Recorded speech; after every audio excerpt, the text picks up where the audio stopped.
It's time to call this special call board meeting of the San Felipe Del Rio CISD Board of Trustees, today being Wednesday, June 5th, 2024. Mr. Secretary, would you call roll? Yes, sir. Mrs. Luna Chavez, Present. Mr. Almaraz, Present. Mr. Overfelt, Here. Mr. Mesa, Here. Ms. Guanajuato Webb, Present. and Ms. Haynes.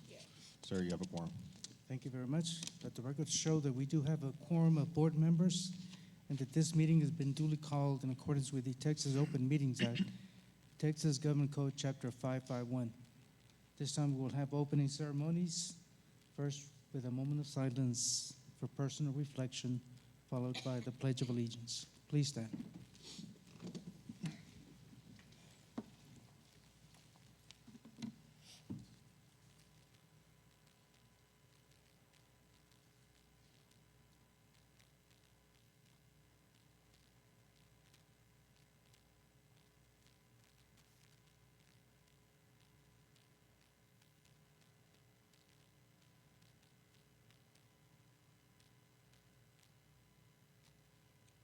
I pledge allegiance to the flag of the United States of America and to the republic for which it stands, one nation, under God, indivisible, with liberty and justice for all. Thank you very much. Do we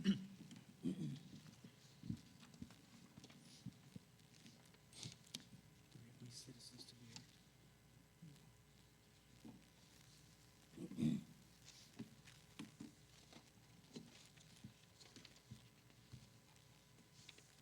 Do we have any business?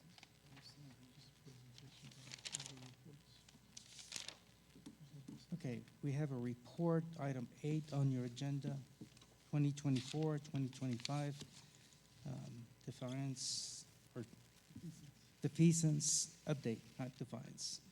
Amy Childress. Good evening, President Mesa, Dr. Rios, and members of the board.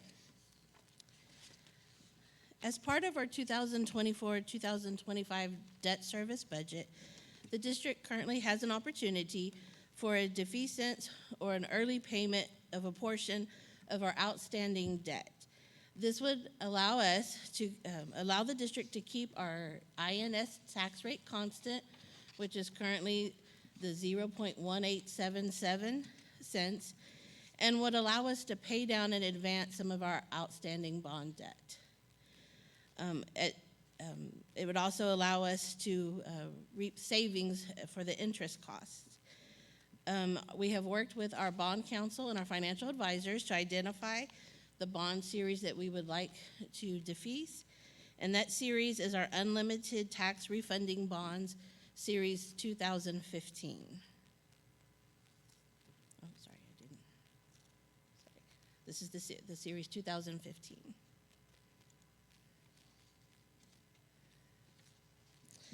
This defeasance would allow us to pay $507,556.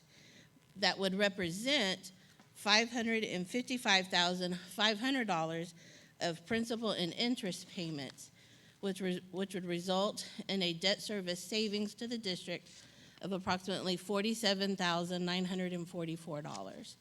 Now, I would like to note that there are agent fees that would also come from that savings that could be up to about $10,000. That would be, we would know more at our meeting on the 17th. But it would allow for a savings of anywhere from $37,000 to $47,944.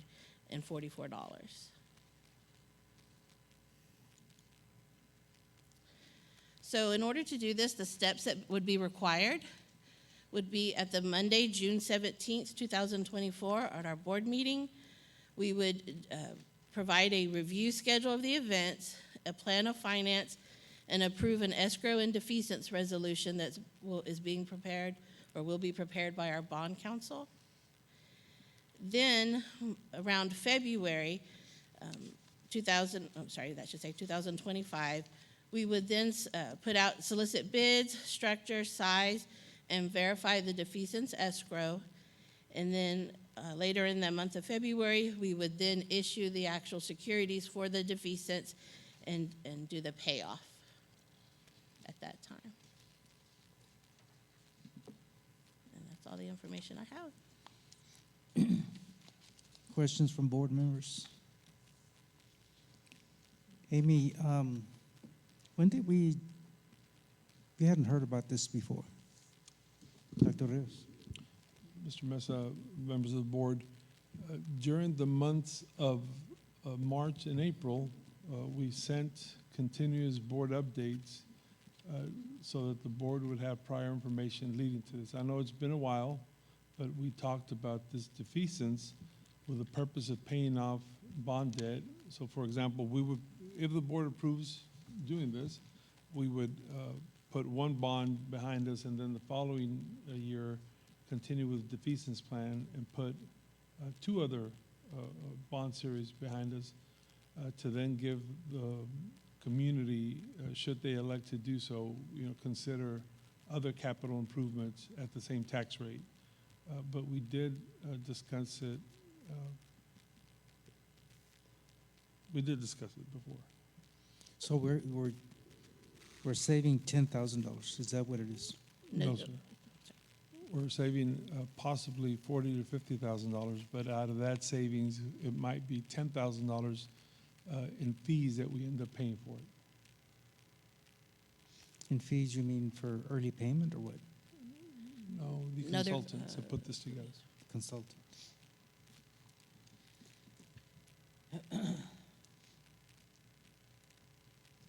Okay, anybody else?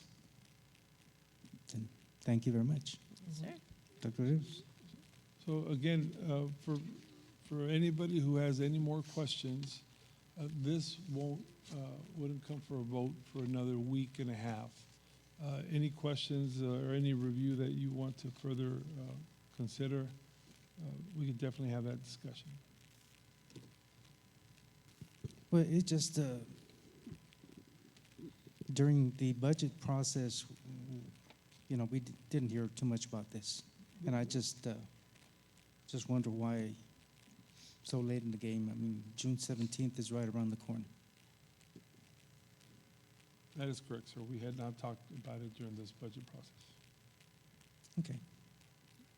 Okay.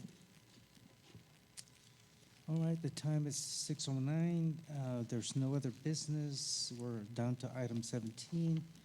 We're going to go into closed session pursuant to policy 551.074 and 551.071. Again, if any action is required, it will be taken upon reconvening into open session. We're now in closed session. Okay, the time's 8:50 p.m. No action was taken in executive. We're down to item 17B, reconvene to open session, possible action regarding employee reorganization. Dr. Rios? Mr. Mesa, Board President Mesa, members of the board, thank you for the discussion in closed session.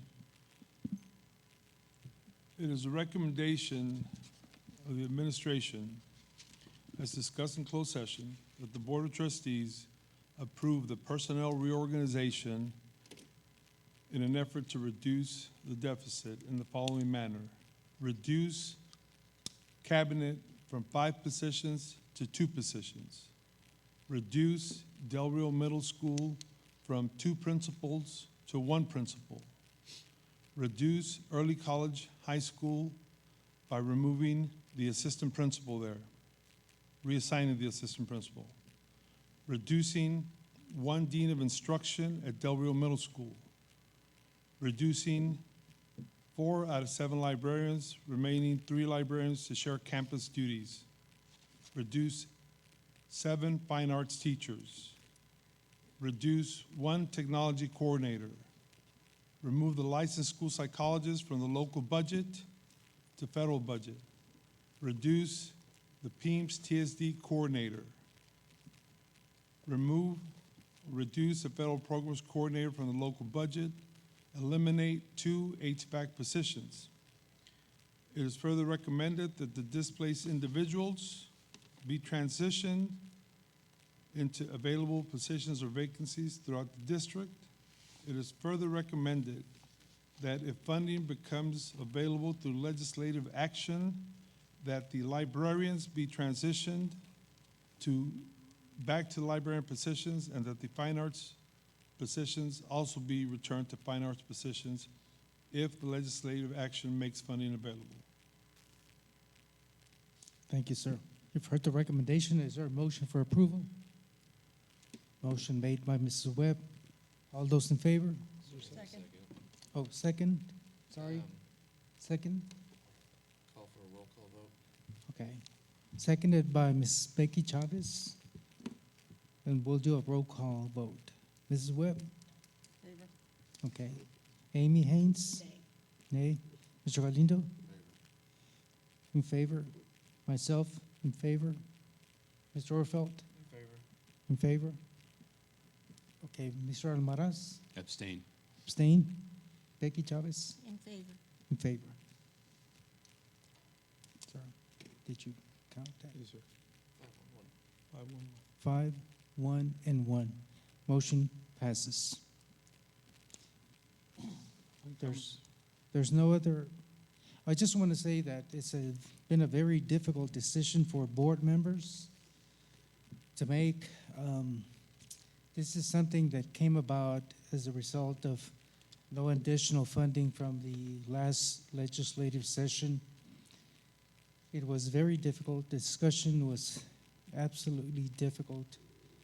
We feel like districts across the state are going through this in an even bigger manner because their amount is a lot larger than ours. And so I just want to say that we have the stipulation that as money becomes available, the librarians and fine arts teachers will be reinstated to their original position. With that being said, there's no other business on the agenda. Is there a motion for adjournment?